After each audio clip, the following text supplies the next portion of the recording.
to Tamil Gospel Tabernacle channel. யாத்ராகமம் 17ஆம் அதிகாரம் 9, 10, 11 வசனங்கள். அமலேக்கோட யுத்தம் பண்ணு, நாளைக்கு நான் மலை உச்சியில் தேவனுடைய கோலை என் கையில் பிடித்துக் கொண்டு நிற்பேன் என்றான். யோசுவா தனக்கு மோசே சொன்னபடியே செய்து அமலேக்கோட யுத்தம் பண்ணினான். மோசேயும் ஆரோனும் ஊர் என்பவனும் மலை உச்சியில் ஏறினார்கள். மோசே தன் கையை ஏறெடுத்திருக்கையில் இஸ்ரவேலன் மேற்கொண்டார்கள். அவன் தன் கையை தாழ விடுகையில் அமலேக்கு மேற்கொண்டான். மோசேயின் கைகள் அசந்து போயிற்று. அவ்வளவுதான். இஸ்ரவேல் ஜனங்களை தேவன் நடத்தி கொண்டு வருகிற காலங்களில் நடந்த ஒரு சம்பவத்தை நாம் இப்பொழுது வாசிக்க கேட்டோம். Read about an incident the people of God இஸ்ரவேல் ஜனங்களை தேவன் நடத்தி கொண்டு வரும்பொழுது நடந்த ஒரு சம்பவத்தை நாம் வாசிக்க கேட்டோம். We read about an incident when the people of Israel were led by the law. தேவன் தன்னுடைய ஜனங்களை எகிப்திலிருந்து விடுதலையாக்கினது மாத்திரமல்ல, Not only the Lord God has delivered the people from Egypt, பாலும் தேனும் ஓடுகிற ஒரு கானான் தேசத்துக்குள்ளே அவர்களை கொண்டு செல்லும்படியாக அவர் வாஞ்சையாக இருந்தார். He had a desire to take them to the land which flow with honey and milk. ஒவ்வொரு தேவனுடைய பிள்ளைகளும் அந்த மகிமையான அனுபவத்தை ஆவிக்குரிய விதத்திலும் பூமிக்குரிய விதத்திலும் பெற்றுக்கொள்ள நாம் கடமைப்பட்டிருக்கிறோம். We children of God has to receive in the earthly and materially that blessing. ஒவ்வொரு தேவனுடைய பிள்ளைகளும் இரண்டு விதங்களிலே ஆசீர்வதிக்கப்பட்டவர்களாய் மாற வேண்டும். Each child of God should be blessed in two ways. ஒன்று, இந்த உலகத்துக்குரிய காரியங்களிலே அவர்கள் ஆசீர்வதிக்கப்பட்டவர்களாய் ஆசீர்வாதத்தின் சந்ததிகளாக காணப்பட வேண்டும். They should be the descendant of the earthly blessing. இந்த உலகத்தில் மாத்திரமல்ல, ஆவிக்குரிய உன்னதங்களில் உள்ள ஆசீர்வாதங்களினாலும் அவர்கள் ஆசீர்வதிக்கப்பட வேண்டும். Not only on this the blessing of the earth, but also the spiritual blessing should be. இதைத்தான் வானத்தின் செல்வம் பூமியின் செல்வம் என்று நாம் ஆசிக்கிறோம். We read about the riches of the earth and the heaven. We read here. ஒவ்வொரு தேவனுடைய பிள்ளைகளும் இந்த இரண்டு விதமான ஆசீர்வாதங்களினாலும் நிரப்பப்பட்டு வாழ்க்கையிலே முன்னேறும்படியாக தேவன் எதிர்பார்க்கிறார். God expects each child of God has to go forward, filling with these two blessings. ஒவ்வொரு தேவனுடைய பிள்ளைகளையும் இந்த மார்க்கத்திலே கொண்டு சென்று அவர்களை ஒரு உயர்வான அனுபவத்திலே கொண்டு வர தேவன் காத்திருக்கிறார். God is waiting to take each child of God in this way and take them to the higher level. இது எகிப்திலிருந்து விடுவிக்கப்பட்டதான ஜனங்கள் ஒரு குறிக்கப்பட்ட காலம் வரை வனாந்திரத்திலும் பலவிதமான பாதைகளிலும் நடத்தப்பட வேண்டியதாயிருந்தது. The people those came out of the Egypt had to led in somewhere various paths and wilderness. ரட்சிக்கப்பட்ட தேவனுடைய ஜனங்களும் கூட பரலோகம் போய் சேருவதற்கு முன்பாக அவர்கள் பல பாதையிலே கொண்டு செல்லப்பட வேண்டியிருக்கிறது. The saved children of God has to take in various paths before they reach heaven. இந்த பாதை ஒவ்வொருவருக்கும் ஒவ்வொரு விதமாக அமைகிறது. This path is various to each man. சிலருக்கு போராட்டம் நிறைந்ததாக அமைகிறது. For some it is a problematic one. சிலருக்கு ஆசீர்வாதம் நிறைந்ததாக அமைகிறது. For some it is a blessed one. சிலர் வியாதி உள்ளவர்களாய் மாறி விடுகிறார்கள். Some became sick people. சிலர் பலவீனர்களாய் மாறி Some விடுகிறார்கள். became weak people. சிலர் சோர்ந்து போய் விடுகிறார்கள். Some are fainted. சிலர் விழுந்து போய் Some விடுகிறார்கள். are fallen away. சிலர் இந்த பாதையிலேயே மரித்து விடுகிறார்கள். Some are die in the way. சிலர் இந்த பாதையிலே பின்வாங்கி போகிறார்கள். Some are go backsliding in this way. இப்படி ஒவ்வொரு விதங்களிலும் அவர்கள் கொண்டு செல்லப்படும் பொழுது ஒவ்வொரு விதமான தாக்குதலுக்குள்ளே அவர்கள் சிக்குகிறார்கள். In each child of God, when they take in each step, they are attacked by each one. இங்கே தேவனுடைய ஜனங்கள் மொத்தமாக அவர்கள் பயணத்திலே போய் கொண்டிருந்த பொழுது, When the people of God, they totally went on a journey. அவர்கள் போய் சேர வேண்டிய தூரம் அதிகமாக இருக்கும் பொழுது, When the distance was very far, இந்த நேரத்திலே அவர்கள் ஒரு யுத்தத்தை சந்திக்க வேண்டியிருக்கிறது. in that time they got to meet a battle. வாழ்க்கை ஒரு யுத்த களம். The life is a battlefield. விசுவாச வாழ்க்கை அது ஒரு யுத்த களம். The life of faith is a battlefield. யுத்தம் என்பது எப்பொழுது வரும் என்று நமக்கு தெரியாது. We do not know when the battle will come. ஏனென்றால் சில நேரங்களில் சத்துரு வெளியரங்கமாக வருகிறான். Sometimes the enemy comes with rush. சில நேரங்களில் அவன் மறைமுகமாக செயல்படுகிறான். Sometimes he is working. சில நேரங்களில் நாம் எதிர்பார்த்த சத்துருவை நாம் சந்திக்கிறோம். சில நேரங்களில் நம்மோடு இருக்கிறவர்களே சத்துருவாய் மாறிவிடுகிறார்கள். Sometimes we meet the enemy which we expect. Sometimes the others who are with us become an enemy. இங்கே தேவனுடைய ஜனங்கள் இந்த வனாந்தர பயணத்தை துவக்கின உடனே ஒரு விதமான வல்லமை அவர்களுக்கு எதிராக வந்து நின்றது. The people of God started their journey. A different power attacked them. அமலேக்கியர் என்கிறதான ஒரு கூட்டத்தார் தேவனுடைய ஜனத்துக்கு விரோதமாக எழும்பி வந்தார்கள். A group of people called Amalekite came against the people of God. செங்கடலை கடந்து They crossed the Red Sea. வனாந்தரத்திலே வாக்குத்தத்தத்தை பெற்று வந்த பொழுது, When they got the promise and came to the wilderness, திடீரென்று இப்படிப்பட்ட ஒரு சூழ்நிலையை அவர்கள் சந்தித்தார்கள். suddenly they met an event like that. செங்கடலை கடக்கிறதுக்கு கடலுக்கு முன்பாக பயந்தார்கள். Before they crossed the Red Sea, they feared. அதற்கு பின்பு கர்த்தர் ஜெயத்தை கொடுத்தார். After that, God gave them victory. அவர்கள் ஆடினார்கள், பாடினார்கள், சந்தோஷப்பட்டார்கள். They danced and they sang and they rejoiced. இவ்வளவு நடந்த பின்பு திடீரென்று தண்ணீர் கசப்பாக மாறிவிட்டது. After some time, all this happened. The water became bitter. தேவன் அதையும் கூட மதுரமாக மாற்றி தந்தார். God even changed that into a sweet one. அதை தாண்டி அவர்கள் வந்த பொழுது After they crossed that one, திடீரென்று இந்த அமலேக்கிய வல்லமைகள் அவர்களை எதிர்கொண்டது. suddenly the Amalekian powers attacked them. ஒரு ஆவிக்குரிய மனிதன் என்று சொல்லுகிறவன் A spiritual man, எப்பொழுதுமே அவன் சத்துருவை எதிர்கொள்ள ஆயத்தம் உள்ளவனாய் இருக்க வேண்டும். he should be ready to always meet the enemy. ஏனென்றால் சத்துரு எவனை விழுங்கலாமோ என்று வகை தேடி சுற்றித் திரிகிறான். Because the devil is as a roaring lion to swallow. தேவனுடைய ஜனங்கள் மேல மிகவும் கவனம் உள்ளவனாய் இருக்கிறான். He is having much care about the children of God. கொஞ்ச காலம் உண்டென்று அறிந்து அவன் துரிதமாக செயல்படக்கூடிய காலம். It is a time he is knowing the very short time he is working இங்கே mightily. அமலேக்கியர் என்கிறதான ஒரு சக்தி தேவனுடைய பிள்ளைகளுக்கு விரோதமாய் எழும்பி வருகிறது. The power called Amalekite rise against the people of God. அமலேக்கியர் என்று சொன்னால் அலைந்து திரிகிற ஒரு கூட்டம் என்று வேதம் சொல்லுகிறது. The scripture says they are a roaming people called Amalekite. வேத அகராதியிலே நீங்கள் பார்ப்பீர்களானால் அவர்கள் அலைந்து திரிகிற ஒரு கோத்திரம். If you see in the another chapter, they are the tribe, they are roaming around. அவர்கள் சுற்றிக்கொண்டே இருக்கக்கூடிய ஒரு ஜிப்சி கூட்டம் அது. They are the gypsy people, they are roaming around. அவர்கள் குறிக்கப்பட்ட இடத்துல எப்பொழுதுமே நிற்பதில்லை, இருப்பதில்லை. They never be in the same place where they are appointed. அந்த வல்லமை அது அலைந்து திரிந்து கொண்டே இருக்கும். The power will be always roaming around there. இந்த திரிந்து அலைந்து திரிந்து சுற்றி வருகிறது பிசாசுனுடைய ஒரு தன்மை. It is the nature of the devil, it roaming here and there. நீ எங்கே இருந்து வருகிறாய் என்று ஆண்டவர் சாத்தானிடத்துல கேட்ட பொழுது, When God asked, where are you coming from? பூமி எங்கும் உலாவி அதன் எல்லைகளில் எங்கும் நான் சுற்றி திரிந்து வருகிறேன் என்று சொன்னான். I go around the world and round about it and came here, I said. யோபின் மேல் கவனம் வைத்தாயா என்று கேட்ட பொழுது, Have you kept the considered? நான் அவன் மேல் கவனம் வைத்தேன் என்று Yes, I சொன்னான். have kept my consideration. அப்படியானால் ஒவ்வொரு இடத்தையும் அவன் சுற்றி திரிந்து வருகிறதை நாம் வேதத்தின் வாயிலாக புரிய முடியும். Through that scripture we see he is roaming here and there. ஒருவேளை உன்னுடைய வீட்டுக்கு கூட அவன் அடிக்கடி வரக்கூடிய ஒரு வாய்ப்பு இருக்கலாம். It may have a chance he will come to your house also உன்னுடைய often. பிசினஸ்ல அவன் அடிக்கடி அலைந்து திரிந்து வந்து கொண்டிருக்கலாம். In your business as well, he is always coming to உன்னுடைய you. குடும்பத்துக்குள்ள இந்த ஆவியினுடைய அலைந்து திரிகிற அனுபவத்தை நீ பார்க்கலாம். You can see in your family the experience of the roaming யாரோ spirit. என் வீட்டில நடந்து போறதை உணர்கிறேன். I feel somebody is walking in my house. ஏதோ ஒரு வல்லமை உலாவுகிறதை உணர்கிறேன். I feel some spirit is moving. ஏதோ என்னுடைய பிள்ளைகளை அலக்கழிக்கிறது. Something is tormenting my children. யாரும் எனக்குடைய கட்டுப்பாட்டுல இல்லை. Nobody is under my control. பிரியமானவர்களே, இதெல்லாம் அமலேக்கினுடைய சக்தி என்பதை நீங்கள் புரிந்து கொள்ள You வேண்டும். have to understand these are all the spirit of Amalekite. ஏன் இன்றைக்கு பிள்ளைகள் வீடுகளில் தரித்திருக்கிறது இல்லை? Why the children are not tarrying at home? ஏன் அநேக சகோதரிகள் வீடுல தங்கி இருப்பதில்லை? Why many brothers are not staying at home? அநேக சகோதரிகள் Why many sisters are not staying at home? எத்தனையோ சகோதரர்கள் வீட்டில் இல்லாமல் சுற்றிக் கொண்டே வருகிறார்கள். அதுக்கு காரணம் என்ன? What is the reason why many brothers are roaming around? பிரியமானவர்களே, அமலேக்கின் வல்லமை அவர்களை தாக்கி இருக்கிறது. Because Amalekite power is attacked them. அவர்களால வீட்டில ஜெபத்தோடு பரிசுத்தத்தோடு சமாதானத்தோடு இருக்க முடியாது. They can't be at home with prayer and peace. அவங்க வீடு வீடாக சுற்றி திரிய பழகுவார்கள் என்று தீமோத்தேயுல வாசிக்கிறோம். We read in Timothy they will start practicing அவங்களால வீட்ல இருக்க முடியாது. They can't be at home.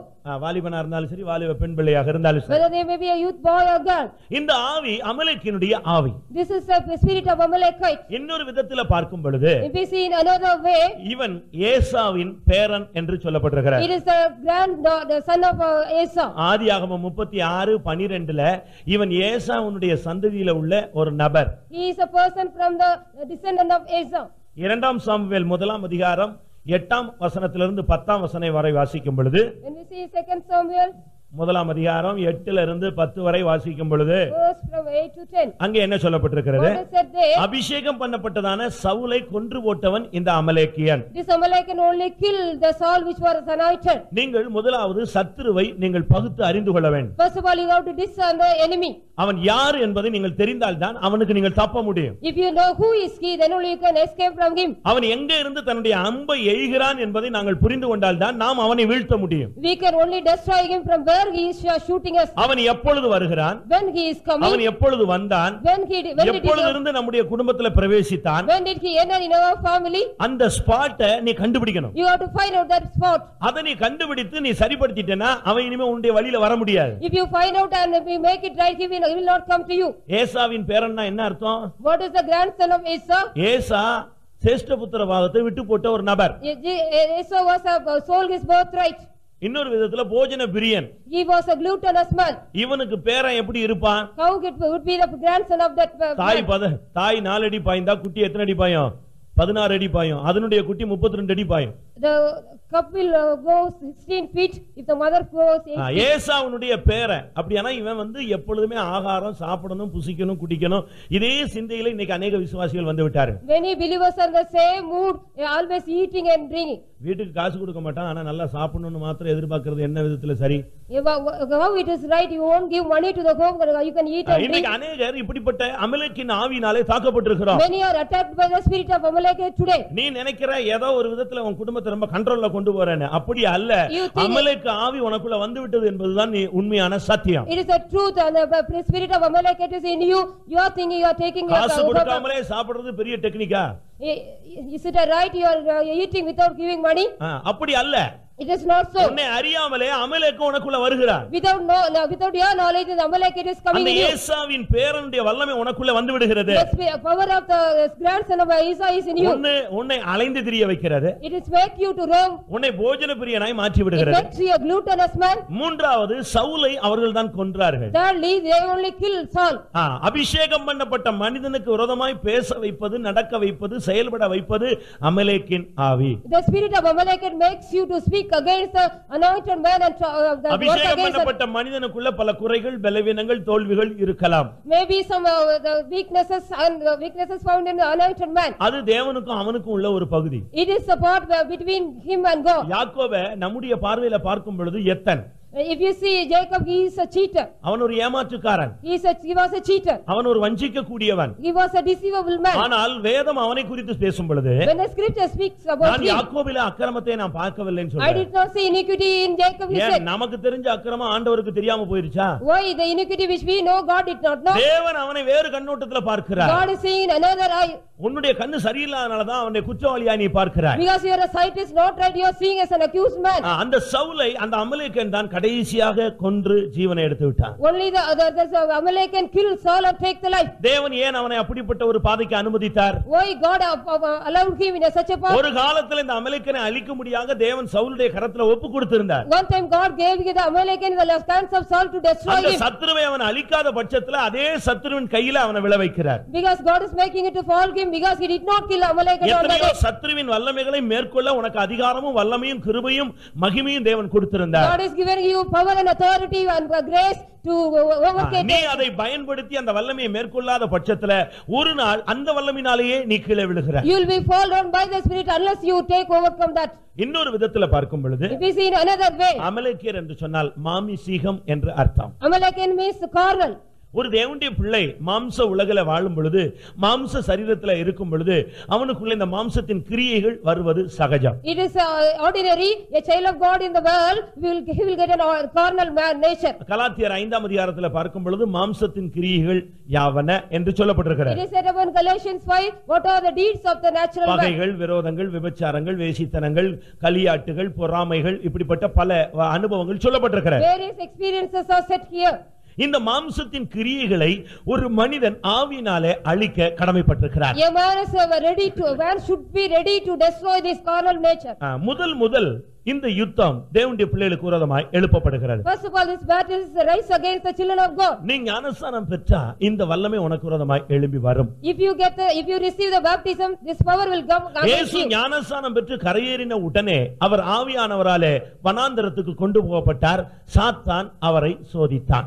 Satan tempted him when Jesus take baptism and was taken by the spirit to the wilderness. இங்கே மோசேக்கு விரோதமாய் அவனை பின்பற்றி வருகிற ஜனங்களுக்கு விரோதமாய் இந்த வல்லமைகள் எழும்புகிறது. This spirit powers are getting raised against மோசே என்று சொன்னால் ஜலத்திலிருந்து எடுக்கப்பட்டவன் என்று அர்த்தம். Moses means he was taken from the water.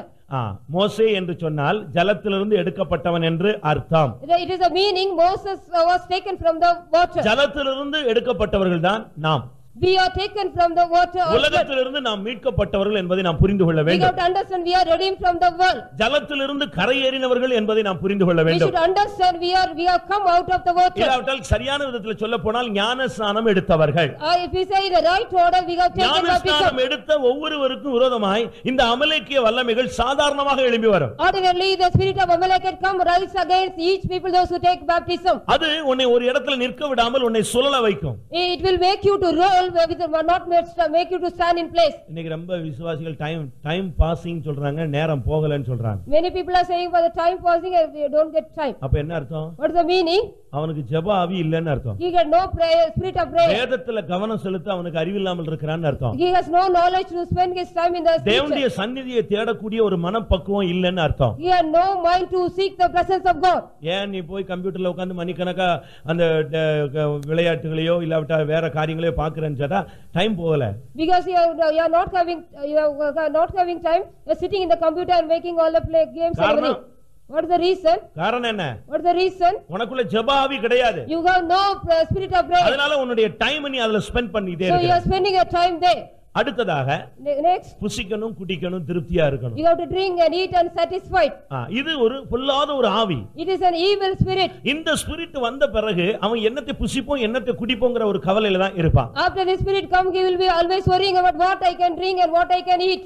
மூன்றாவது Thirdly, மற்றவர்களை குற்றம் சாட்டுகிறது, மற்றவர்களை குத்தி பேசுகிறது, செயல்படுகிறது. it is speaking against others or accusing others. இது ஒண்ணுமே இல்லன்னா மாம்சத்தின் கிரியைகள் அவனை தீட்டுப்படுத்துகிறது. Or else the carnal nature is defiling him. இங்கே மோசே அந்த வல்லமைகளுக்கு எதிராக நிற்கிறான். Moses is standing against the spirit. ஒவ்வொரு தேவனுடைய பிள்ளைகளும் இந்த அமலேக்க சக்திகளை எதிர்த்து நிற்க நாம் கடமைப்பட்டிருக்கிறோம். We have the responsibility to stand against the spirit. பிசாசுக்கு எதிர்த்து நிற்கும்படியாக தேவன் நம்மை ஏற்படுத்தி வைத்திருக்கிறார். God has made us to stand against resist the devil. உனக்குள்ளே தேவனுடைய அபிஷேகம் கொடுக்கப்பட்டதனுடைய பல நோக்கங்களில் ஒரு நோக்கம் நீ பிசாசை ஜெயிக்க வேண்டும். You have to overcome the devil. There is anointing given to you. விசுவாசிக்கிறவர்களால் நடக்கும் அடையாளங்கள் யாவன? What are the wonders those who believe? ஒரு விசுவாசியினுடைய முதல் அடையாளம் என்ன? What is the sign of a believer first of all? Mark 16:17 என்ன சொல்லுகிறது? What Mark 14? விசுவாசிக்கிறவர்களால் நடக்கும் அடையாளங்கள் யாவன? முதலாவது ஃபர்ஸ்ட் அவன் விசுவாசினா என் நாமத்தினாலே பிசாசுகளை துரத்துவார். In my name they will chase the devils. ஒரு தேவனுடைய பிள்ளை விசுவாசி என்பதற்கு அடையாளம் அவன் பிசாசை துரத்தணும். He has to chase the devil. A child of God, it is a sign for him. இது அபிஷேகம் பெற்றவனுக்கு சொல்லப்படவில்லை. It is not said for the anointed man. விசுவாசிக்கிறவர்களால் நடக்கும் அடையாளங்கள் யாவன? What are the things which ஞானஸ்நானம் பெற்ற உடனே நீ விசுவாசி. when you take baptism you are a believer. நீ விசுவாசி ஆன உடனே நீ பிசாசை துரத்தலாம். If you are a believer, you can chase the devil. இயேசு கிறிஸ்து போய் பரத்துக்கு போய் 10 நாள் கழித்து தான் பரிசுத்த ஆவியானவர் இறங்கினார். The Holy Spirit came down when Jesus came taken up to the heaven. ஆனால் அதற்கு முன்பாகவே இயேசு உலகத்தில் இருக்கும் பொழுதே தம்முடைய சீஷர்களை அனுப்பினார். அவர்கள் பிசாசுகளும் எங்களுக்கு கீழ்ப்படிகிறது என்று வந்து சொன்னார்கள். The disciples came and told him the devils are obeying when Jesus was on earth. அதனால ஏதோ வரம் உள்ளவன் ஏதோ ஒரு ஊழியக்காரன் முக்கியமான ஆள் தான் பிசாசை துரத்தணும் இல்ல, நீங்க எல்லாரும் பிசாசை துரத்தலாம். You all can chase the devil, not only the gifted people or the minister of God.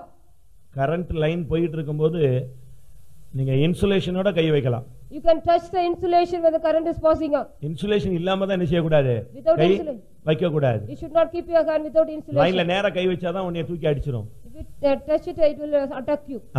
மற்றபடி நீ இன்சுலேஷனோட வயர்ல நீ பிடிச்சா என்ன செய்ய போறது இல்ல, உன்னை ஒண்ணும் செய்ய போறது With இல்ல. the insulation, if you touch, it will not attack you. சரியான பரிசுத்தத்தோடு விசுவாசத்தோடு நீ பிசாசை எதிர்கொள்ளலாம் என்று நான் உனக்கு சொல்லுகிறேன். I tell you, with the correct holiness and faith, you can attack the உனக்குள்ள devil. பலவீனங்களையும் தோல்விகளையும் பாவத்தையும் விபசாரங்களையும் வேசித்தனங்களையும் வைத்துக்கொண்டு நீ அதுல கை வைக்கும் பொழுதுதான் உன்னை தூக்கி எறிந்து விடுகிறது. When you keep the hand with unfilthiness and all evil thing, the devils attack you. இங்கே ஒரு யுத்த களத்தை நாம் பார்க்கிறோம். We see a battlefield here. ஒவ்வொருவரும் இந்த காலை வேளையில பலவிதமான யுத்த களத்தோடு அந்த சிந்தனையோடு தான் நாம் வந்திருக்கிறோம். We have come here with a various battle mind. ஒவ்வொரு மனிதனுக்கும் பல பிரச்சனைகள் இருக்கிறது. Each man got various problems. அவனுக்கு மனைவி ஒரு பிரச்சனையாக மாறி விடுகிறாள். His wife is a problem to him. புருஷனே ஒரு பெரிய யுத்த எதிரியாக மாறி விடுகிறார். His husband is a great enemy to God. பிள்ளைகளே ஒரு சிலருக்கு எதிரிகளாக The children மாறுகிறார்கள். are become enemies to them. ஒரு சில பிள்ளைகளுக்கு பேரண்ட்ஸை பார்க்கிறதுக்கே பிடிக்கல. Many children do not like to want their parents. அந்த அளவுல சத்துருத்துவத்தை பிசாசு வளர்த்து விடுகிறார். The enmity the devil brings here.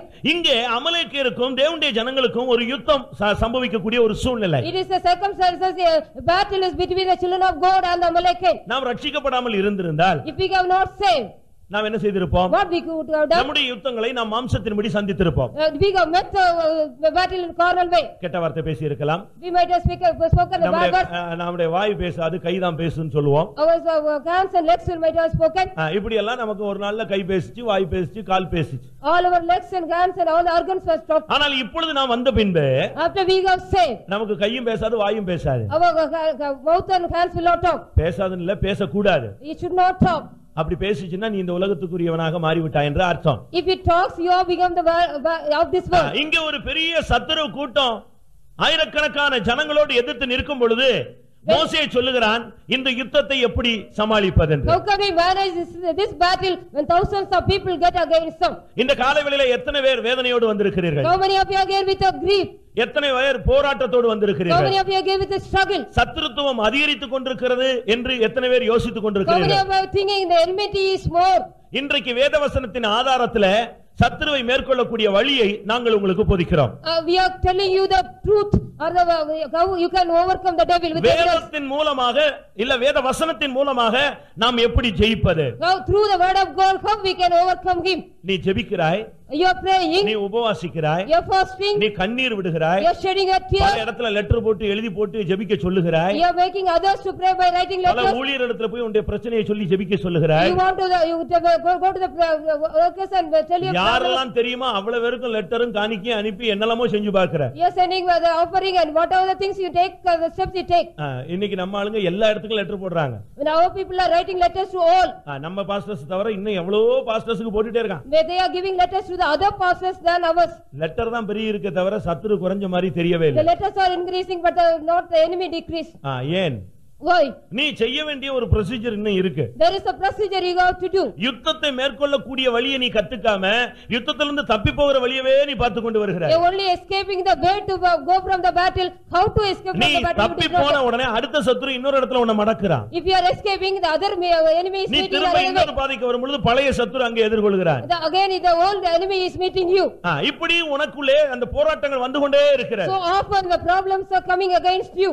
இதுக்கு என்ன செய்ய முடியும்? What can we do for this? நீ தப்பி போறதில்ல, சத்துருவை எதிர்த்து நீ ஜெயித்து விட வேண்டும். You should not escape but you have to overcome.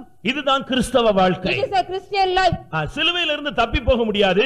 சிலுவையின் மூலமாகவே அவனுடைய தலையை நசுக்க வேண்டும். He cannot go away from escape from the cross but on the cross he has to. வியாதியிலிருந்து நீ தப்பி போக முடியாது. வியாதியின் மூலமாக பிசாசை நீ நசுக்க வேண்டும். You cannot escape from the disease. Through the disease you have to bruise his head. பிரச்சனையிலிருந்து தப்பி ஓட முடியாது. பிரச்சனையின் மூலமாக ஜெபத்துல அந்த வல்லமையை அழிக்க வேண்டும். You cannot escape from the problem. Through the problem you have to overcome him by அவன் prayer. எந்த ரூட்ல வரானோ அதே ரூட்ல நீ போய் அவனை தாக்க வேண்டும்.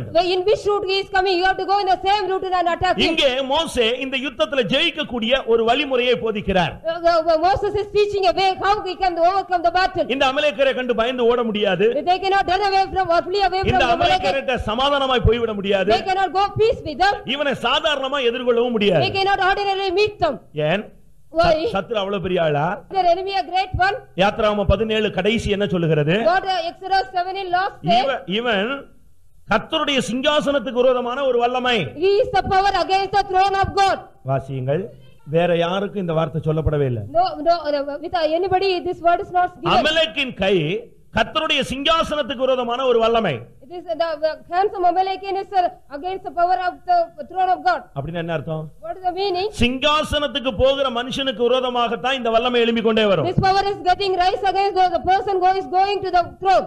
ஆர்டினரி விசுவாசிக்கு இந்த பிரச்சனை கிடையாதுங்க. The ordinary believer do not have this problem. ஒரு பெயர் கிறிஸ்தவனுக்கு இந்த போராட்டங்கள்லாம் கிடையாது. For a civilized Christian this problem has no. அவன் 4 மணிக்கு எழும்பலன்னா அவனுக்கு இருதயம் ஒண்ணும் குத்தாது.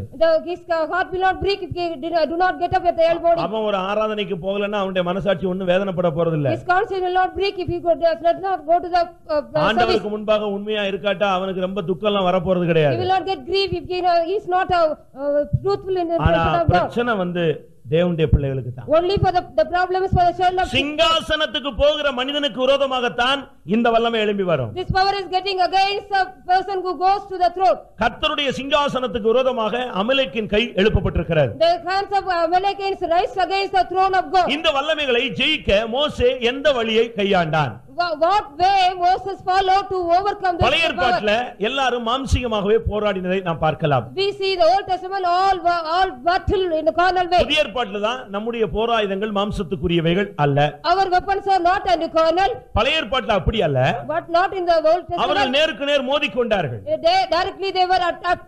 பின்பகுதியாக போய் தாக்கினார்கள். They attack them, they go behind them. பின்வாங்குகிறது போல வந்துவிட்டு திரும்பி தாக்குகிறது. As they come again behind and they will again. பல விதங்கள்ல யுத்தத்தினுடைய டெக்னிக்குகள் சொல்லப்பட்டிருக்கிறது. The techniques of the battle are given in the Bible. ஆனால் இந்த யுத்தத்தை மாத்திரம் இரண்டு விதங்களிலே செய்ய ஆரம்பித்தார்கள். They did only this battle in two ways.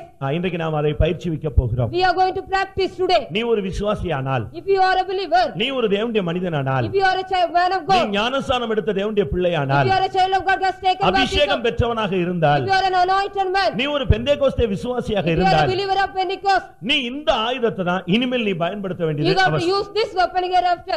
இந்த ஆயுதம் உன்னுடைய வாழ்க்கையில எல்லா பகுதியிலும் உனக்கு உதவி செய்யக்கூடியது. This weapon is always helping you in all your life. மோசே என்ன சொன்னான்? What Moses said, நீ போய் யுத்தம் பண்ணு, you go on battle. ஆனால் நான் மலை உச்சியில் தேவனுடைய கோலை பிடித்துக்கொண்டு நிற்பேன். I'll be standing on the rock having the rod of God in my hand. யுத்தம் நடந்து கொண்டிருக்கிறது. The battle was going on. யோசுவா தன்னுடைய ஜனங்களோடு சேர்ந்து சத்துருவோடு போராடி கொண்டிருக்கிறார். Joshua was struggling with the enemies with his people. ஆனால் மோசே மலையின் உச்சியில தன்னுடைய கோலை பிடித்துக்கொண்டு நின்று கொண்டே இருந்தார். Moses was standing on the rock having the rod in his hand. யோசுவாவுக்கு திறமை இருக்கிறது.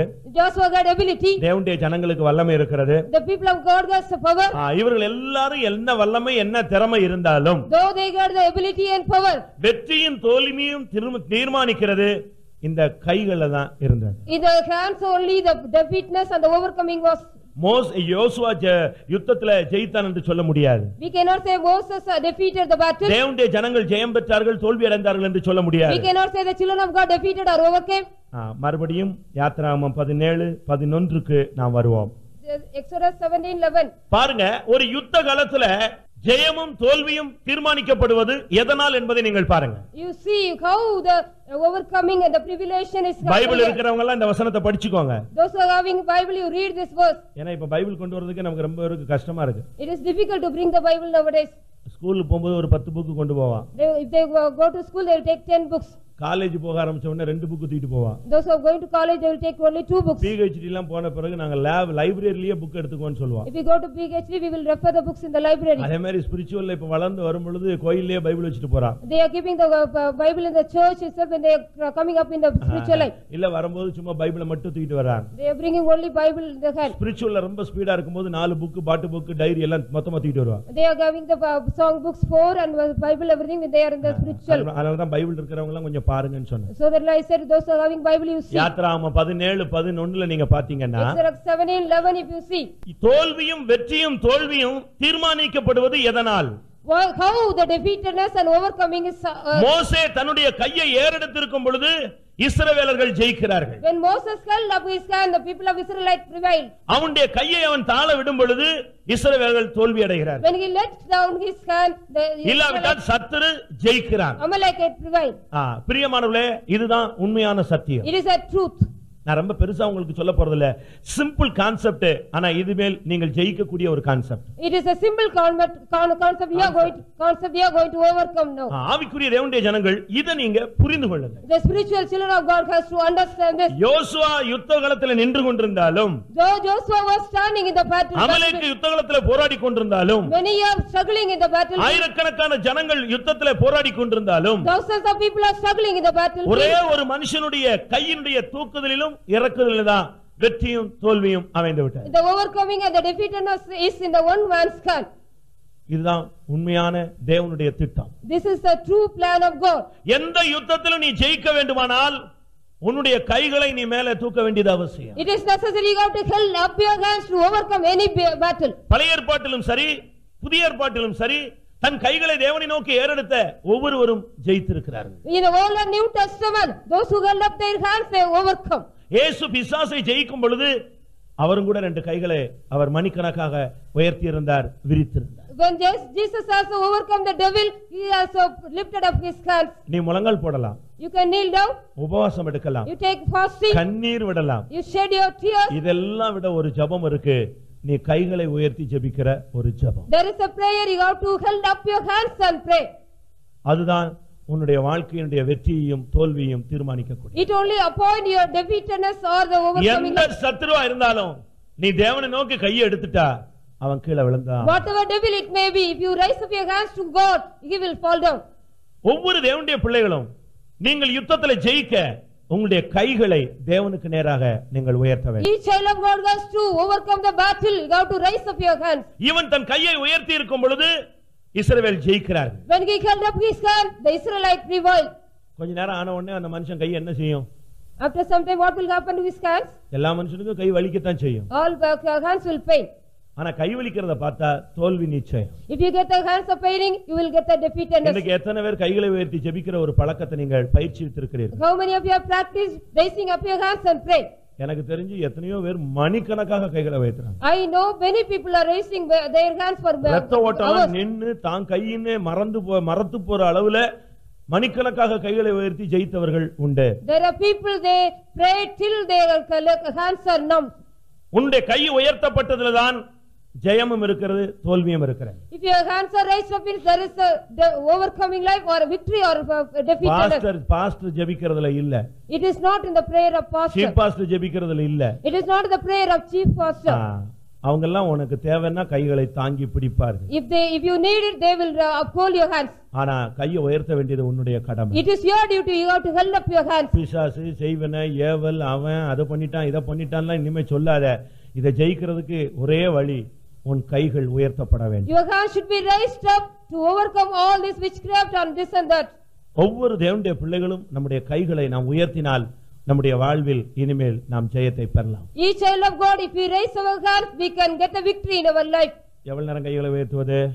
How long we can raise up our hands? எத்தனை நிமிஷம் கைகளை உயர்த்துறது? How many minutes we can raise up our hands? எத்தனை மணி நேரம் கைகளை How உயர்த்துவது? many hours we can raise up our hands? ஒரு வீட்ல ஒரு பெண் நன்றாக படிக்க வைக்க வேண்டும் என்று அந்த தாய் விருப்பப்பட்டார். A mother wanted her make a child to make her give a good அந்த education. பிள்ளையுடைய ரிசல்ட் அவ்வளவு சரியா But the கிடைக்கல. result was not good. ஆனபடியால் அந்த தாய் எப்படியாயினும் தன்னுடைய விருப்பப்படி அந்த பிள்ளையை படிக்க வைக்கணும்னு டெய்லி 1 மணி நேரம் கைகளை வைத்து ஜெபிச்சாங்க. The mother wanted to make her child to give her good education. She prayed for 1 hour raising her அந்த hands பிள்ளை up. கை வைத்துச்சோ இல்லையோ, Whether the child is raising her hand or ஆனா not, அந்த தாய் டெய்லி 1 மணி நேரம் 2 கையை வைத்திருப்பாங்க. that mother was raising hand for 1 hour daily and pray. அந்த பிள்ளைக்கு மெடிக்கல் சீட் கிடைக்கணும். That daughter got the medical seat. கிடைச்சது, அதிசயமா கிடைச்சது. Wonderfully she got the seat. நம்முடைய கைகள் உயர்த்தப்படும் பொழுது ஜெயம் நிச்சயமானது. Victory is sure when our hands are raised up. நீங்க தேவனை நோக்கி உங்களுடைய கையை ஏறெடுக்கும் பொழுது ஆண்டவரே எனக்கு ஒண்ணுமே இல்ல நான் சரண்டர் ஆயிரேன்னு அர்த்தம். If you raise up your hands to the Lord, you are saying, Lord, I am nothing, I surrender myself. உன்னுடைய கை வெற்றி தோல்வியை தீர்மானிக்க கூடியது. Your hands are appointing the defeatedness or the victory. மோசே தன்னுடைய கையை வைச்சுக்கிட்டே நின்னாரு. கொஞ்ச நேரம் ஆன உடனே கை வலிச்சது, கீழே வந்துச்சு. When Moses was holding up his hand, he got a pain, he held down his அங்க hand. யோசுவா வேகமா முன்னேறி கொண்டே இருந்தான், திடீர்னு ரிவர்ஸ்ல வந்துகிட்டே இருந்தான். Joshua was going forward, then suddenly he came back. அவன் திரும்பி மோசேயை பார்த்தா மோசேனுடைய கை எங்க வந்துட்டு இருக்கு? He turned கீழே behind. போய் கொண்டே இருக்கு. He turned behind the Moses hand was இதை going down. ஆரோனும் ஊரும் பார்த்தாங்க. ஓடி போய் ஒரு கல்லை எடுத்து மோசே அந்த கல்லை உட்கார வச்சு 2 பேரும் 2 கையையும் தூக்கி பிடிச்சிட்டாங்க. Aaron and Hur watched them and they ran and held their இந்த hands up. 2 கையும் உயர்த்தி தூக்கி பிடிச்ச உடனே கண்டினியூவா யோசுவா ஜெயித்து கொண்டே வந்தான். When they raised their hands, continuously Joshua was defeating. அந்த சத்துருவை முறியடிக்கிற வரை மோசேனுடைய கைகள் அதே நிலையில இருந்தது. Till they were destroying the enemy, the hands were in the same level. யாத்திராகமம் 17:12 நீங்கள் இந்த சத்தியத்தை படித்துக் You கொள்ளலாம். can study the truth in ஆரோனும் ஊரும் போய் 2 பேரும் கல் எடுத்து போட்டு அங்கே 2 பேரும் அவனுடைய 2 கைகளை தாங்கினார்கள். Aaron and Hur stayed up his hands and uphold his hands. சத்துருவை முறியடிக்கிற வரைக்கும், Till they destroy the enemy. சூரியன் அஸ்தமிக்கும் வரைக்கும் Till the sun set. அவனுடைய கைகள் இரண்டும் ஒரே நிலையில இருந்தது. Their hands were in the same level. அவன் புசி புசிக்கணும்னு யோசிக்கவில்லை, He did not want to eat. அவன் குடிக்கணும்னு He did யோசிக்கவில்லை, not want to drink. கொஞ்ச நேரம் அப்படி காலார நடந்துட்டு வரலாம்னு யோசிக்கவே He இல்ல. did not want to walk a little time. அவனுடைய சிந்தை முழுதும் என்னுடைய ஜனங்கள் ஜெயிக்க வேண்டும், His all thought was, my people should என்னுடைய overcome. ஜனங்கள் ஜெயிக்க வேண்டும், My people should overcome. என்னுடைய யுத்தம் ஜெயமாய் மாற My வேண்டும். battle should be a victory one. அதற்காக மணிக்கணக்காக சூரியன் அஸ்தமிக்கிற வரை அப்படியே ஒரே நிலையில் காத்திருந்தார். He was waiting in the same level till the sun set. முழு மனுக்குலமும் ரட்சிக்கப்படும்படியாக இயேசு கிறிஸ்து மணிக்கணக்காக சிலுவையிலே ஆணியடிக்கப்பட்டவராய் தன் கைகளை விரித்திருந்தார். Jesus raised his hand till all the people were saved. அப்பொழுதுதான் சத்துருவின் தலை நசுக்கப்பட்டது. That time only the head of Satan was bruised. அப்பொழுதுதான் இயேசு ஜெயித்தார். That time only Jesus overcame. வேதம் என்ன சொல்லுகிறது? What the scripture says? சிலுவையிலே அவர் வெற்றி சிறந்தார் என்று சொல்லி It இருக்கிறார். is said he got the victory in the cross. கைகளை நீ உயர்த்தும் பொழுது தேவன் உன்னை ஜெயிக்க வைக்கிறார். When you raise up your hand, God makes you to get உன் victory. கைகளை நீ தாழ விடுகையில் நீ தோல்வியை சந்தித்துக் கொள்கிறாய். When you put down your hand, you are meeting the defeatedness. இன்றைக்கு எத்தனை பேர் தேவனுடைய நோக்கி உங்களுடைய கைகளை ஏறெடுக்க How many போகிறீர்கள்? of you are going to raise up your hands to look into God? Abraham ஆதியாகமம் 14:23 தன் கைகளை தேவனுக்கு நேராக ஏறெடுத்தான் என்று It சொல்லப்பட்டிருக்கிறது. is said Abraham raised his hand up towards God. ஒவ்வொரு தேவனுடைய பிள்ளைகளும் நாம் நம்முடைய கைகளை ஏறெடுக்க வேண்டும். We child of God, we got to raise up your hands towards God. பழைய ஏற்பாட்டில் தாவீது தன்னுடைய யுத்தங்களில் ஜெயிக்கும்படியாக அநேகம் தரம் தன்னுடைய கைகளை தான் உயர்த்தி கொண்டே இருந்தார். David in the Old Testament raised many times towards his hand towards God to overcome his இந்த battle. கையில அடிக்கிறதை நிறுத்திட்டு இந்த கையை தேவனை நோக்கி உயர்த்துகிறதுல பிராக்டீஸ் கொண்டு வாங்க. You practice your hands to raise up towards God, stop to beat இந்த others. கையில மற்றவனை குற்றம் சாட்டுறதை விட்டுட்டு இந்த கையில தேவனை நோக்கி ஏறெடுக்கக்கூடிய ஒரு பழக்கத்துக்குள்ள கொண்டு வாருங்க. You bring to the practice to raise up the hands toward God, then accusing others. உன்னுடைய கைகள் எப்பொழுதும் தேவனை நோக்கி ஏறெடுக்க வேண்டும். Let your hands be always lifted up ஒரு towards God. ஜெபம் சொன்னா நீ கையை உயர்த்தி ஜெபிக்கணும். If you are praying means you have to raise up your hands and pray. முதலாம் தீமோத்தேயு 2:8 பார்க்கும் பொழுது புருஷர்கள் தங்களுடைய பரிசுத்த கைகளை உயர்த்தி எல்லா இடங்களிலும் ஜெபிக்க வேண்டும் என்று சொல்லப்பட்டிருக்கிறது. It is said the men should raise their holy hands and pray in all places. ஒவ்வொரு தேவனுடைய பிள்ளைகளும் தங்களுடைய கைகளை உயர்த்தி ஜெபித்து பழக வேண்டும். Each child of God should raise your hands and pray and இந்த practice. கைதான் உனக்கு வெற்றியும் ஜெயத்தையும் கொடுக்கக்கூடியது. This hands only give you the victory and the அது தேவனை defeat. நோக்கி ஏறெடுக்க பழக்கப்படுமானால் அன்றைக்கு கர்த்தர் உனக்கு ஜெயத்தை கொடுப்பார். If you have practiced to raise up your hands to God, God will give you victory. புலம்பல் 3:41 என்ன சொல்லப்பட்டிருக்கிறது? What is that in Lamentation என் 3:41? கைகளோடு இருதயத்தையும் தேவனுக்கு நேராக நாங்கள் ஏறெடுக்கிறோம் என்று It சொல்லப்பட்டிருக்கிறது. is said with our hands we raise our heart also towards ஒவ்வொரு God. தேவனுடைய பிள்ளை கைகள் தேவனை நோக்கி ஏறெடுக்கப்பட்டிருக்க வேண்டும். Each hands of God, child of God should raise their hands towards God. தாவீதினுடைய வாழ்க்கையில தோல்விகள் இருந்தது. There in the life of David there were ஆனால் யுத்தத்தில் அவனுக்கு தோல்வியே கிடையாது. but the battle he got no failure. Personal லைஃப்ல அவனுக்கு தோல்வி இருந்தது In உண்மை. his personal life he got failure. ஆனால் அவன் எதிர்கொண்ட சத்துருக்களை அவன் ஒரு நாளும் விட்டு விட்டதே He கிடையாது. did not leave the enemies when they came against எல்லா him. இடங்களிலும் அவன் ஜெயித்துக் கொண்டே வந்தான். All places he overcame. பிரியமானவர்களே, அதுக்கு காரணம் என்ன? What was the reason for that? அவன் கைகளை உயர்த்தி அந்த மோசேயினுடைய பழக்கத்தை தனக்குள்ளே கொண்டு வந்தான். He got the practice of Moses in him by raising his hands. அந்த பழக்கத்தை அவன் ஒரு காலம் நிறுத்தவே இல்லை. He did not stop that practice in his life. ஒவ்வொரு தேவனுடைய பிள்ளைகளும் நாம் இதை பிராக்டீஸ் பண்ண வேண்டியது அவசியம். It is necessary each child of God has to practice this in நீங்கள் their எத்தனை life. பேர் இன்றையிலிருந்து இந்த ஜெயத்தை பெற்றுக்கொள்ள போகிறீர்கள்? Today, from today you are going to get that victory. 77 சங்கீதம் 2ஆம் வசனத்திலே தாவீது சொல்லும் பொழுது, When David says in 77 Psalms 2, இரவிலும் என் கை தளராமல் விரிக்கப்பட்டிருந்தது. in the night also my hands were not painted and stretched. தன் கையை கீழே போடவே இல்லை என்று He did சொல்லியிருக்கான். not put his hand down. அவன் கை தளராமல் விரிக்கப்பட்டிருந்தது. His hands were not painted and stretched. நீங்க எவ்வளவு நேரம் கை வைத்துவீங்க? How many hours you are stretching your hands? நான் ஒரு இடத்துல இருக்கும் பொழுது When I was in a place, பெய்தோமுக்கு எதிர்த்தாக்குல ஒரு விசுவாசி இருந்தாங்க. there was a believer against opposite to the அந்த Bethel. அந்த சகோதரிக்கு திடீரென்று வியாதிப்பட்டார். Suddenly that sister got a sickness. ரொம்ப மோசமான விதத்துல இரவு நேரத்துல மூச்சு திணறல்ல இருந்தாங்க. She got the cruel trouble in the உடனே night. என்னை வந்து கூப்பிட்டாங்க, நான் போய் ஜெபிச்சேன். Suddenly they called me, I went and prayed. நான் போய் ஒரு 5 நிமிஷம் ஜெபிச்சிட்டு வந்தேன். I நான் போய் 5 நிமிஷம் ஜெபிச்சிட்டு வந்தேன். prayed for 5 minutes and came. திரும்ப நான் வந்து தூங்கிட்டேன். After that I slept. திரும்ப ஒரு கால் மணி நேரம் கழிச்சு வந்து கூப்பிட்டாங்க, ரொம்ப சீரியஸ் ஆயிட்டாங்க. After 15 minutes they came and called me. It is serious. திரும்பி போய் கொஞ்ச நேரம் ஜெபிச்சிட்டு நான் திரும்பி வந்துட்டேன். After some time I went and prayed for a little time. திரும்ப கொஞ்ச நேரம் கழிச்சு வந்தாங்க, போயிரும் போல் இருக்கு. After some time they came and told me it will go. நான் அது வரைக்கும் ரொம்ப அசால்ட்டாவே இருந்தேன். Till the time I was assault. என்ன இது வியாதி தானே, இது சரியாயிடும். This only sickness, it will become all right. ஆனா நேரம் ஆக விகரசா மாறிட்டே போயிருக்கு. When the time was going on, it was vigorous. எனக்குள்ள ஒரு தூண்டுதல். I got முழங்காலை முடக்கு. I kneel down. கைகளை உயர்த்து. You raise your hands. நான் உடனே அப்படியே அந்த ஃபேமிலியோட சேர்ந்து அங்கேயே முழங்கால் போட்டு கைகளை உயர்த்து. With that family I knelt down and stretched my hands. கையை கீழவே போடல. I did not put my hands down. ஒரு 20-25 நிமிஷம் கைகளை வைத்திருப்போம். 25 minutes I stretched my hands up. கண்டினியூவா அதே பிரேயர்ல அப்படியே நின்னுட்டே இருக்கும். Continuously I was praying. ஒரு 20-25 நிமிஷம் கழிச்சு எப்படி இருக்குன்னு கேட்டேன். After 25 minutes I asked how it is. அது நார்மலுக்கு வந்து தூங்கிருச்சுன்னு சொன்னாங்க. She became normal and slept. யோசிச்சு பாருங்க. You think it. இத முதல்லயே செஞ்சிருந்தா 3 ட்ரிப் எழும்பி வர வேண்டிய அவசியம் கிடையாது. If I could have done it first, I couldn't get a chance. நாம் முதலாவது இந்த சத்துருவை மேற்கொள்ளக்கூடிய சத்தியத்தை புரிந்து நாம் அவனை மேற்கொண்டு விட வேண்டும். First of all, we have to understand the truth, how we have to overcome him. பரவாயில்லை, இதுவரைக்கும் நீங்க அந்த பழக்கத்துல இல்லாவிட்டாலும் இனிமேல் இந்த பழக்கத்தை நீங்க பிராக்டீஸ்ல கொண்டு வாங்க. You bring to practice here after if you don't have the practice. நீ சர்ச்சில ஜெபிச்சாலும் சரி, வீட்ல ஜெபிச்சாலும் சரி, ரோட்ல ஜெபிச்சாலும் சரி, உன்னுடைய கைகளை தேவனை நோக்கி ஏறடு.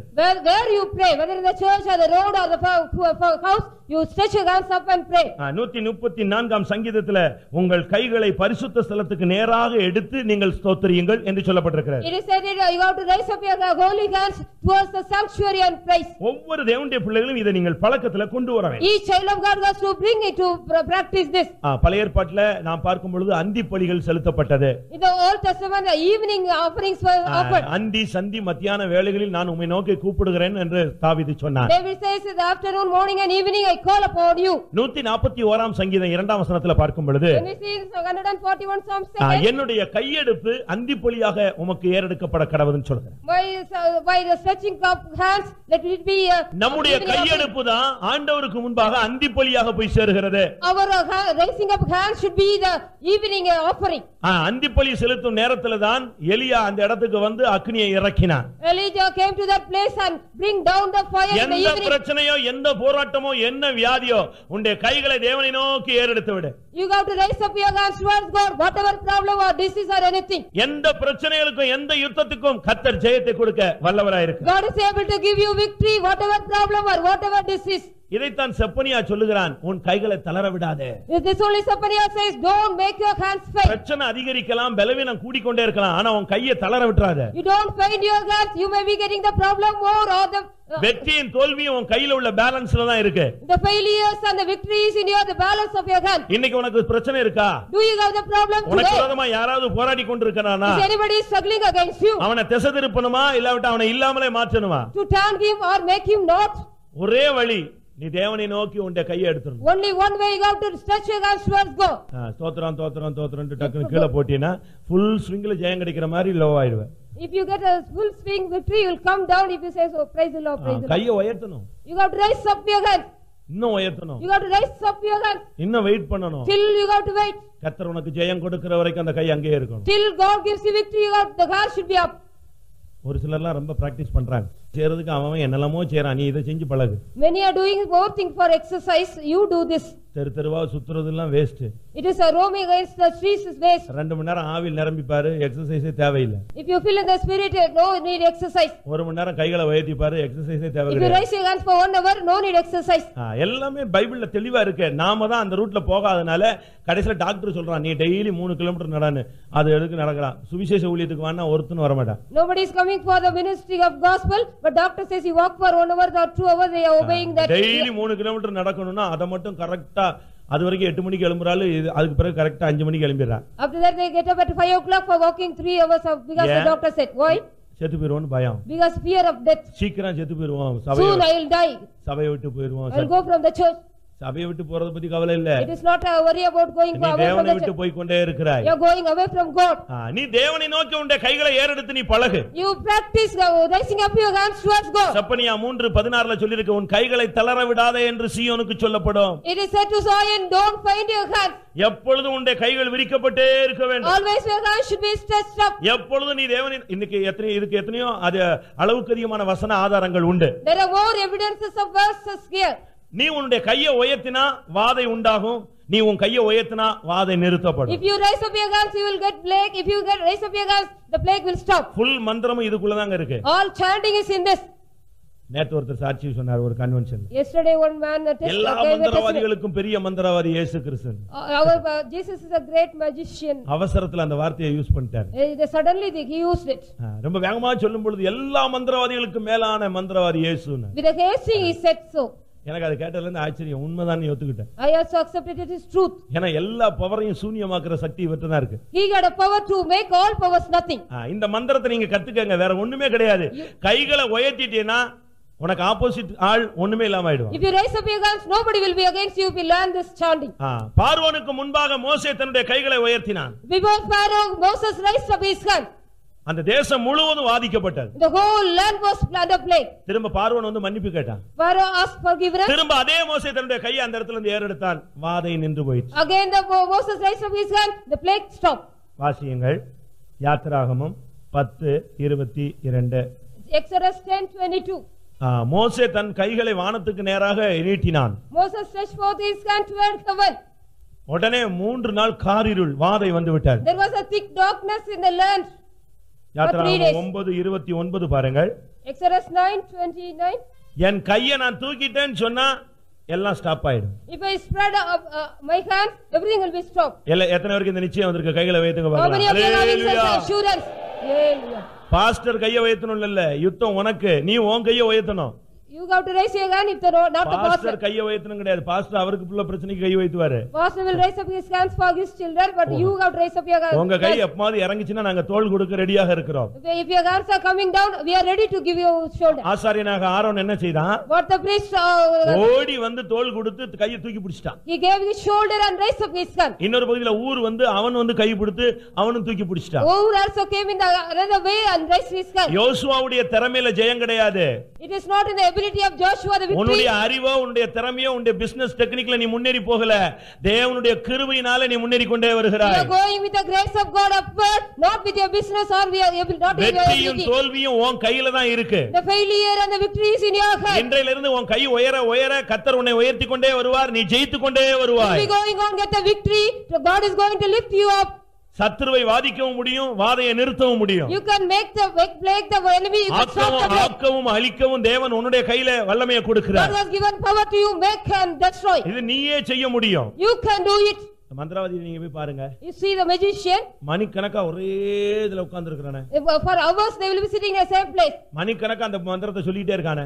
For hours they will be chanting that. மணிக்கணக்கா தண்ணிக்குள்ளே நின்னுட்டு இருக்கானே. They standing in the water for hours. எத்தனை நாள் சாப்பிடாம அவன் உட்கார்ந்துட்டு இருக்கான். Will eat without eating for many days. நமக்கு தான் 10 நிமிஷம் உட்காரணும்னா அப்படியே எந்திரிச்சு இந்த சுகர் பார்ட்டி மாதிரி சுத்தி சுத்தி வர்றான். We are only roaming like a sugar people, we can't sit for 10 minutes. ஒரு 1 hour ஒரு கான்சென்ட்ரேட் பண்ணி ஒரு பிரசங்கத்தை கேட்க சக்தி இல்ல. You don't have a power to hear the message for 1 hour. ஆனா அவன் தன்னுடைய காரியம் சாதிக்கணும்னு சொல்லி அவன் அப்படியே உட்கார்ந்துறான். He is sitting as it is for to make his நீங்க பழைய இந்து சாமியார்களை குறித்து கேள்விப்பட்டு பாருங்க. You might have heard about the அப்படியே உட்கார்ந்து நிஷ்டையிலே இருந்து வருஷக்கணக்கா இருந்து அப்படியே சமாதி ஆனவங்களை நீங்க பார்த்திருப்பீங்க. You might have seen the people they were died even in the same level.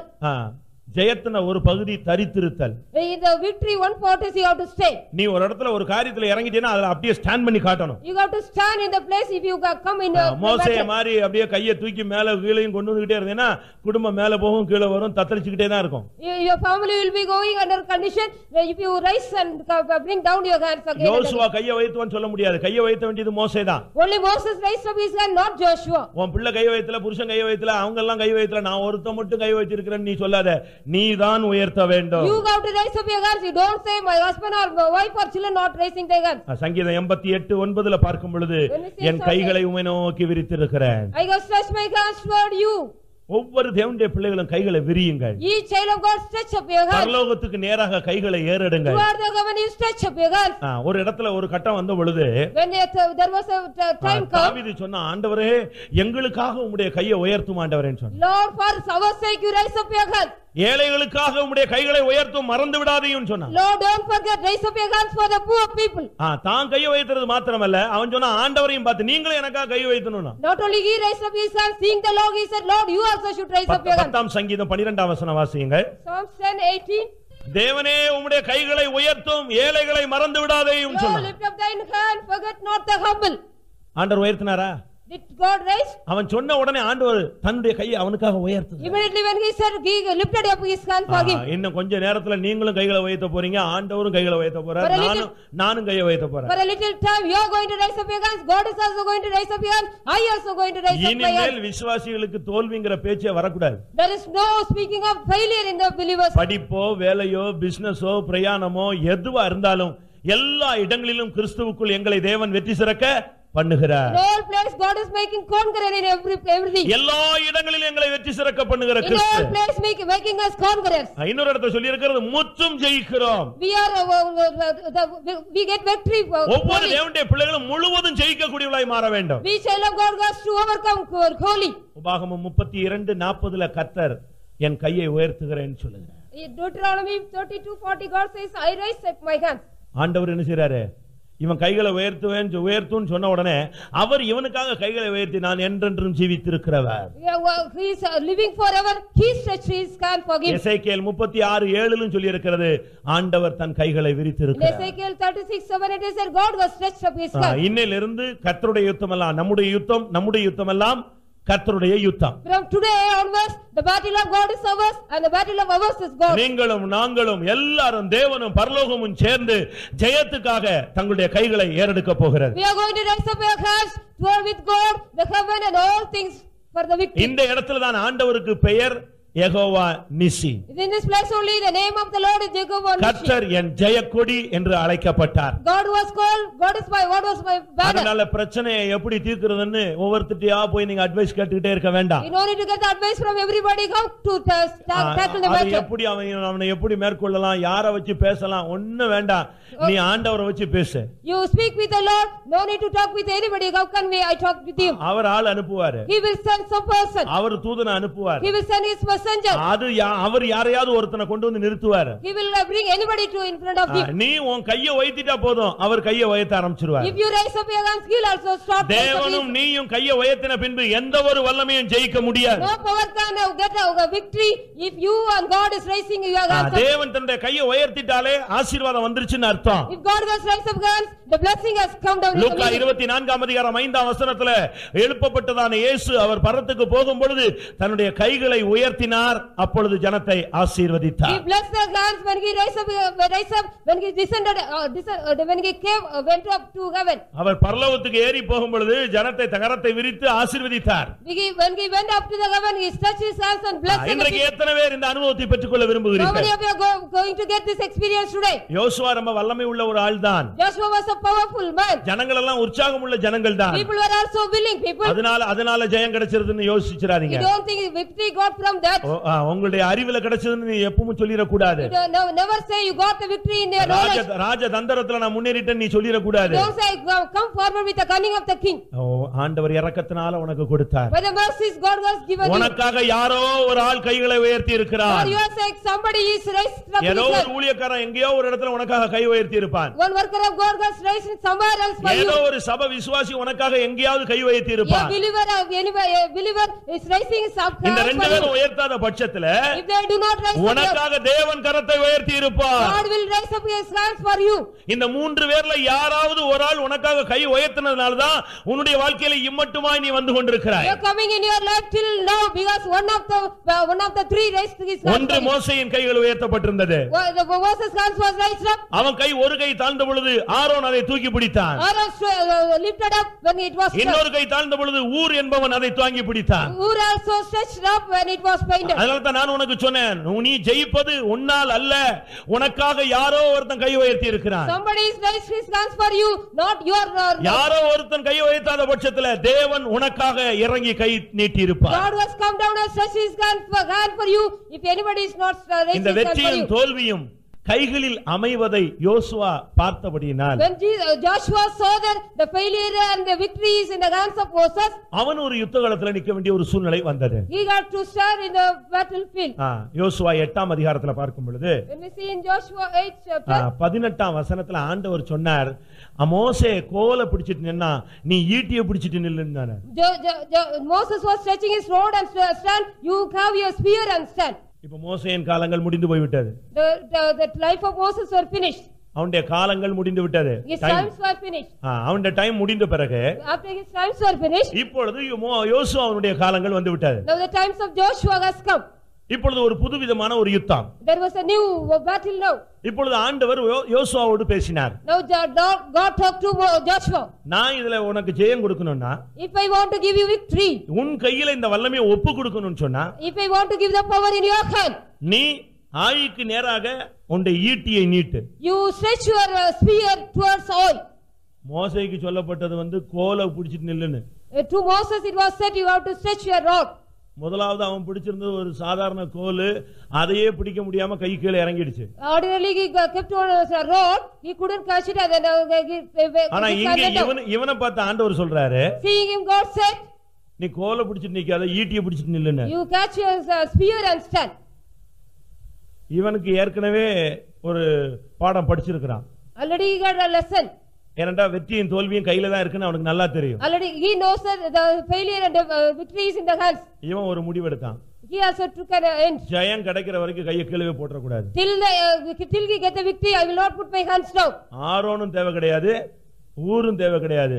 எனக்கு தேவன் கொடுக்கிற வரைக்கும் என் கையை கீழே போட மாட்டேன். I will not put my hands down. I no need Aaron or Ur anybody. யோசுவா 8ஆம் அதிகாரம் 26ஆம் வசனம். Joshua 8:26. மடக்கனானா? Did he fold his hand? இவன் கை தாள வந்துச்சா? Did his hand come down? இவன் கை பலவீனப்பட்டுச்சா? Did his hand fainted? இவன் கை அசந்து போயிருச்சா? Did his hand was weary? இவனும் மனுஷன்தான், அவனும் மனுஷன்தான். He and Moses was also man. ஆனா இந்த சத்தியம் தெரிஞ்சதுனால அவன் கை என்ன செய்யல, மடக்கதல்ல. Because he knew the truth, he did not கால் மணி நேரம் உயர்த்துவேன்னு முடிவு எடுத்தீன்னா சாகுற வரைக்கும் நீ கால் மணி நேரம் உயர்த்தணும். till your death you have to stretch. சும்மா இன்னைக்கு ஒரு நாள் மட்டும் ஒரு மணி நேரம் உயர்த்திட்டு அப்பா கை அப்படி ஆயிருச்சு இப்படி ஆயிருச்சுன்னு சொல்லிட்டு அந்த ஒரு மணி நேரத்துக்கு ஒரு வருஷம் கை வைத்தாம போயிடக்கூடாது. You don't say that because I raised my hands for 1 hour it is paining, you should not say so. 5 minutes ன்னு சொல்லு. Say 5 minutes. அத கீப் பண்ணு. You keep it up. அதற்கு நீ பயிற்சி விட்டுக் கொண்டே வா. You practice it. கால் மணி நேரம் சொல்லு. You say for 15 minutes. அத கால் மணி நேரம் உயர்த்தி பழகு. You try. ஒரு மாசம் போன பிறகு அரை மணி நேரமா ட்ரை பண்ணு. After 1 year you make it for half an hour. அடுத்து முக்கால் மணி நேரமா ட்ரை பண்ணு. After you make it 3 அதுக்கு 1 hour ட்ரை பண்ணு. After 1 hour you try. இது எதுக்கு சொல்றேன்னா செய்யலாம். You have to do it. இது ஒரு பெரிய காரியமே கிடையாது. பிராக்டீஸ்ல தான் எல்லாமே வருது. Everything comes under practice. கிணத்துக்குள்ள நீச்சல் அடிக்க முடியாம விழுந்த உடனே மூழ்கி போறவன நீங்க பார்க்கலாம். You can see the people those who drown when they can't swim in the இலங்கையில இருந்து இந்தியா வரைக்கும் நீச்சல் அடிச்சு வர்றவனையும் பார்க்கலாம். Please you can see the people those are coming from India coming to India from Sri Lanka. அவ்வளவு mile கணக்கா கால்வாய்களை கடந்து வர்றவன் இருக்கான், விழுந்த உடனே மூழ்கி போற கேஸும் இருக்கு. The cases are there, they are drowning immediately, they are swimming people those are from one end to other end. இன்னும் கொஞ்ச நேரத்துல நாம எல்லாரும் கைகளை உயர்த்த போகிறோம். But after little time we are all going to raise up our hands. தேவன் உனக்கு ஜெயத்தை இனிமேல் கொடுத்தே ஆக வேண்டும். God has to give you the victory. யோசுவா இத படித்திருந்ததனால ஆயீயின் பட்டணத்தை ஜெயிக்கிற வரை தன் கையை மடக்கவே இல்லை. Joshua did not fold his hand till he overcome the city Ai. ஒரு ஈட்டியை பிடிச்சிட்டு மணி கணக்கா நின்னுட்டே இருக்கான். He was holding the spear and அவன் கைகள் அசந்து போகவில்லை. His hands were not fainted. ஆரோனும் வரல, ஊரும் அங்க வரல. Aaron and Ur did not come there. சில யுத்தங்கள் நம்முடைய குடும்பத்துக்காக வரும், நம்ம எல்லாரும் ஒருமித்து நிக்கலாம். சில குடும்பம் பர்சனல், சில பிரச்சனை பர்சனலா வரும், நீ தான் நிக்க வேண்டும். You have to stand for some problems personally. அந்த நேரத்துல நீ தனியா நிக்கணும். You have to stand alone for that time. கையை தளராமல் மணிக்கணக்கா விரி. You have to stretch your hands for hours without pain. இதுதான் ஜெயத்தினுடைய வாக்குத்தத்தம். It is a promise for the victory. அன்றைக்கு அந்த ஜனங்கள் ஜெயித்தார்கள். On that day the people they overcame. அன்றைக்கு தேவனுக்கு பெயர் Jehovah நிசி. That day the name of the Lord was Jehovah Nissi. இன்றைக்கு சிவகாசியில கர்த்தர் யெகோவா நிசியாய் வெளிப்பட வாஞ்சிக்கிறார். God wants to reveal us as Jehovah Nissi to Sivagasi today. பிரச்சனை போராட்டங்கற பல்லவியே பாடிட்டு இருக்காம ஜெயம் ஜெயங்கற ஒரு பாடலை நாம் இனிமே பாடலாம். We can sing a song like a victory, not singing like defeatedness. எல்லாரும் கண்களை மூடுவோமாக. Let us all close our eyes.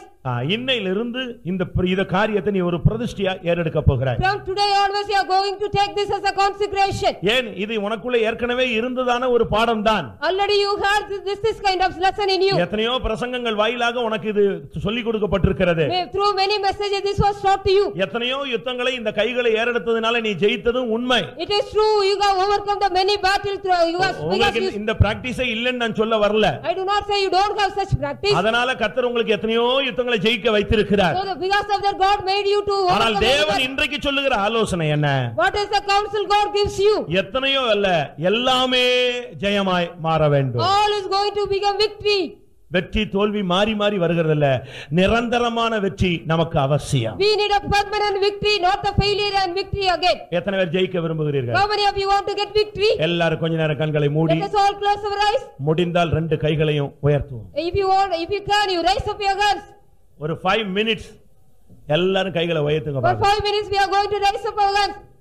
கொஞ்ச நேரம் புதுசா கை வைத்தறவங்களுக்கு ஒரு மாதிரி இருக்கும். If you are new, it will be somewhat different. ஒரு மாதிரி இழுத்த மாதிரி இருக்கும். It will be like some pulling. ரத்தம் ஓடுதா இல்லையா அப்படிங்கறது டவுட் ஆகும். It will be a doubt whether the blood circulation is there or not. உடனே இந்த கை போய் அந்த கையை பிடிக்கும், அந்த கை போய் இந்த கையை பிடிக்கும். One hand will catch other hand will catch this hand. பிடிச்சுக்கோங்க, பரவாயில்ல. ஒரு கைக்கு உதவி செய்யறது தவறல்ல. You hold it, if you help the one hand other hand, it's okay. ஆனால் நம்முடைய குறிக்கோள் சத்துருவை ஜெயிப்பது. But our aim is to overcome the devil. இப்ப 2-3 நிமிஷம் நம்ம கைகளை உயர்த்த போறோம். We are going to raise our hands for 2 or 3 minutes. அது எதுக்குங்கறத கிளியர் பண்ணிக்கங்க. You clear it for what that. எந்த சத்துரு, எந்த வல்லமை, எந்த போராட்டம் பிரதானமா இருக்கோ அது இன்னைக்கு விழ வேண்டும். Which devil or which enemy or which problem that has to be fall down today. நீங்க வீட்டுக்கு போன பிறகு ஒவ்வொரு நாளும் ஒவ்வொரு யுத்தத்துக்கு நீங்க இத பயிற்சி வித்து ஜெயித்து வாங்கிக் கொள்ளுங்க. If you go home each and every day you practice it and get the victory. ஆனால் இன்றைக்கு பிரதானமாய் உன்னோடு போராடுகிற அமலேக்கின் ஆவியை நீ ஜெயிக்க வேண்டும். Today you go to overcome the important spirit, the Amalekites which are that's against you. அலைந்து திரிகிற வல்லமை, The spirit which roaming here and there. அலைக்கழிக்கிற ஆவி, The spirit which destroying you. உன்னுடைய பிள்ளைய மனைவிய புருஷனை சுத்த வைக்கிற ஆவி, The spirit which make your children or your husband to roam. போஜன பிரியனாய் உன்னை மாற்றுகிற ஆவி, The spirit which make you a gluttonous person. அபிஷேகம் பெற்ற மனிதனுக்கு விரோதமாய் உன்னை எழுப்புகிற ஆவி, The spirit which makes you against anointed person. மாம்சத்தின் கிரியைகளினாலே உன்னை தாக்குகிற ஆவி, The spirit which against attack you with a carnal nature. இந்த அமலேக்கின் ஆவியை இன்னைக்கு இந்த கூட்டத்துல 12ஆம் மணி நேரத்துல நாம் சங்கரிக்க போகிறோம். We are going to destroy this spirit in the 12th hour of today. இதுவரை நீ எவ்வளவோ முயற்சித்தாய், You have tried very. ஆனால் இன்றைக்கு உன்னுடைய கைகள் ஏறெடுக்க சத்துரு விழுந்து கொண்டே வருகிறார். You are going on and stretching up your hand. The enemy is going on falling. ஹல்லேலூயா! எல்லாரும் கைகளை உயர்த்துங்கள். Let us all raise up your hands. ஓ, ஜெயத்தின் கொடி பறக்கிற நேரம். The banner of victory is going to overflow. இயேசுவின் நாமத்திலே ஜெய கொடி பறக்கட்டும். In the name of Jesus, let there be O, victory. Jehovah நிசி நம்முடைய மத்தியிலே வந்திருக்கிறார். The Jehovah Nissi is in our midst. ஹல்லேலூயா! எந்த சத்துரு விழணுமோ அவனுக்காக கைகளை உயர்த்து. All the enemies is going to fall down. Hallelujah, hallelujah, hallelujah. O ரபக ஷக்குனமானியா.